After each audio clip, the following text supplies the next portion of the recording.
Hello, good morning everyone.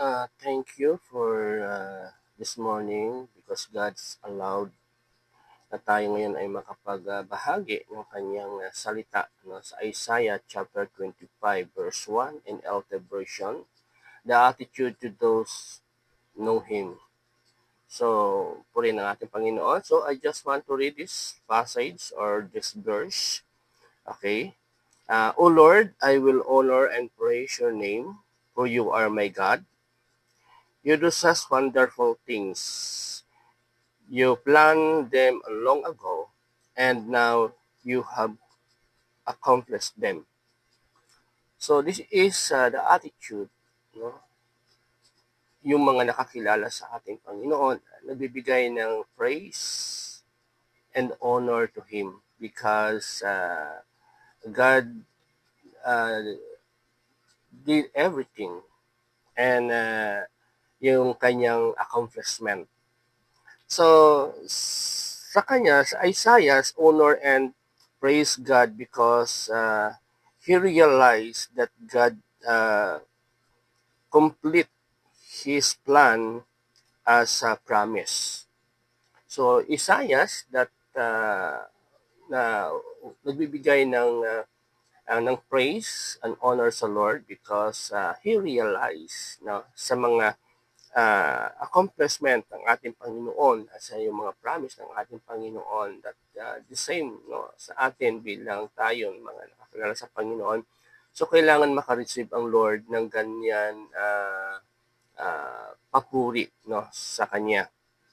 Okay, and God also fulfill His promises to you. Maaring 100% God will fulfill or gagawin ng ating Panginoon yung mga promise niya sa atin at hindi ito mapapako at hindi ito madidelay or hindi ito maghahang kundi mangyayari ang mga bagay na ito, no, sa mga promises ng ating Panginoon. So need to magtiwala tayo sa salita ng ating Panginoon and thank for the prayers He has answered. No? Kailangan uh, always na tayo ay magbigay ng pasalamat, no, sa Panginoon sa mga prayers accomplishment na ating natatanggap mula sa Kanya.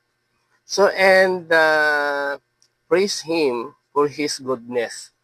So, sa mga kabutihan ng ating Panginoon na ating nakikita at ating natatanggap, so kailangan din naman na mabigyan natin siya ng papuri, no, at pasasalamat sa mga bagay na yan na ginawa ng Panginoon sa atin.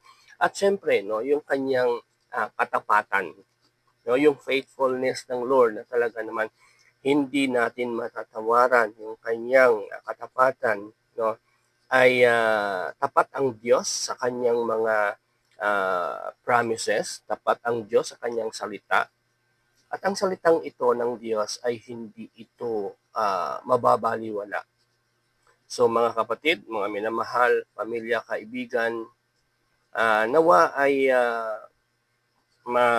mailagay natin sa isip at puso natin na ito yung salita ng Diyos na kailanman ay hindi nagbabago at hindi ito mawawala ng kabuluhan.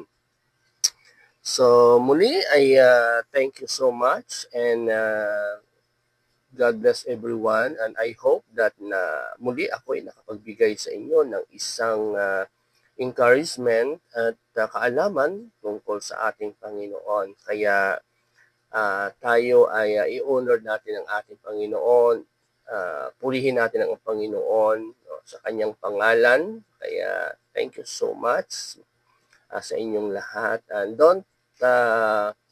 don't skip this video.